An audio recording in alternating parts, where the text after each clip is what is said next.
Hey, what's up? My name is Patrick. I'm a 24-year-old college student who's graduating this semester. I'm trying to figure out what it is I'm going to do after I graduate, and to postpone getting a real job, I've decided to go into business for myself. My idea is actually to take my last financial aid check and start an indie record label.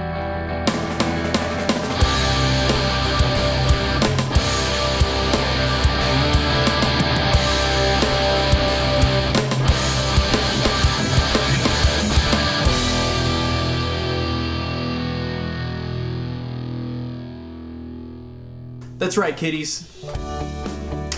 9,000 and change. Now I know some of you would probably do the responsible thing, like buy books, pay for tuition. Some of you would probably go and buy hookers and play blackjack. Me, this is going towards my first investment for the record label. I've decided to call it Undergrad Records because it's an awesomely clever name. Undergrad student, Undergrad Records. Undergrad student, Undergrad Records. I've decided to document as much of this process as I can because it can be extremely successful and I can end up on Oprah, or it could be a complete failure and I could end up on Oprah. So either way, Oprah, call me. The most important thing is that I know this will work.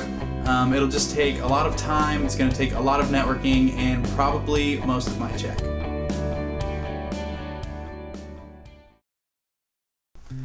Obviously, the first order of business is to get the organizational side of things set up. This means going downtown and registering the name of the business with the county. I got online to see if the domain name was available, and it was, so I snatched it up real fast.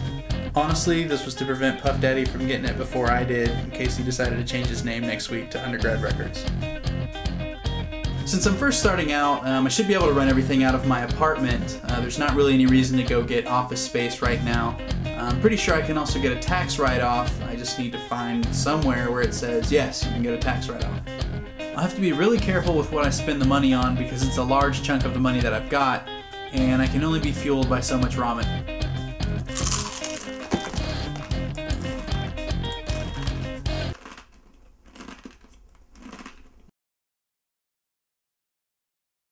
I'm from a small town outside of Austin called Smithville, Texas. It's your typical small country town, not a whole lot going on, not a whole lot to do. My graduating class had about 100 people in it. Yes, while I lived there, we only had one stoplight. They got another one sometime after I left.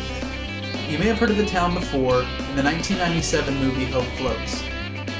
It's what the town is known for now, and if you ever find yourself lost in Smithville, you can find somebody and ask them about the film, and I'm sure they will tell you everything you never wanted to know about it. There's one thing you know it does have, though: a Dairy Queen. There wasn't much for me here, so after I graduated, I got out and started college the next week.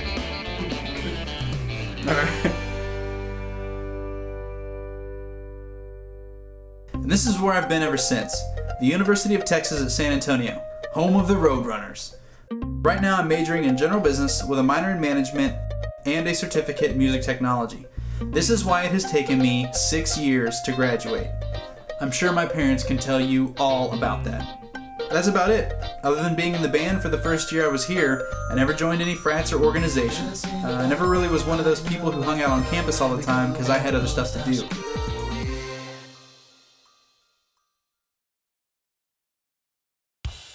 This is what was formerly known as Rhapsody Street Studios.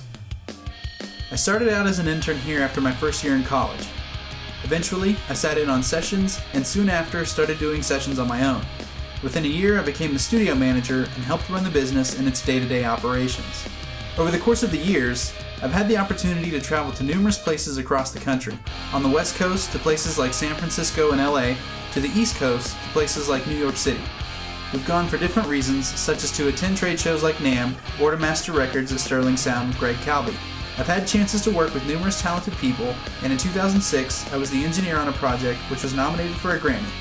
Rhapsody was the place to hang out, even if you didn't have a session.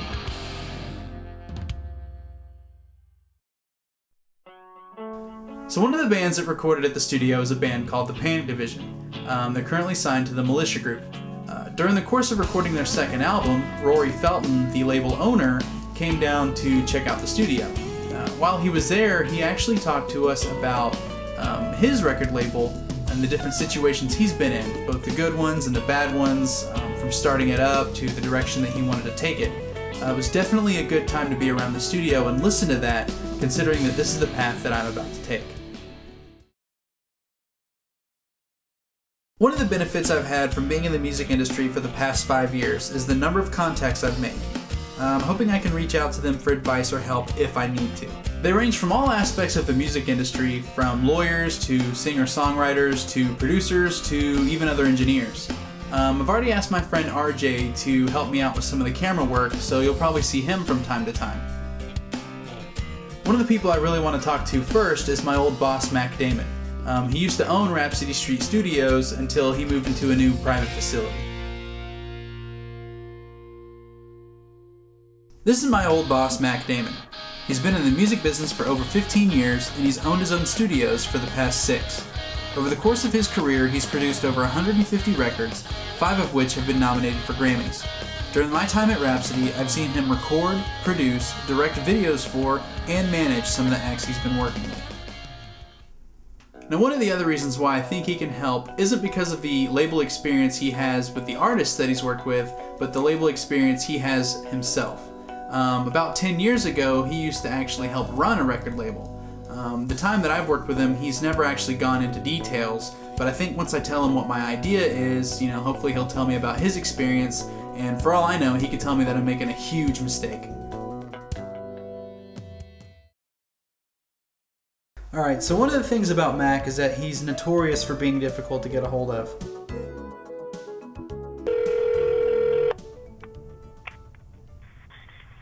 Yeah, you reached Mac Damon. I'm not available right now. I'm probably in a recording session, so do me a favor and leave a message, or more to the point, send me a text message.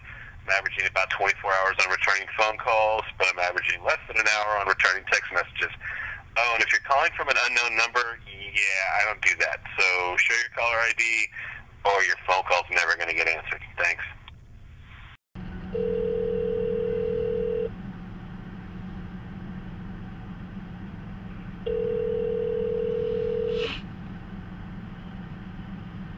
Mac Damon. Hey Mac, what's up?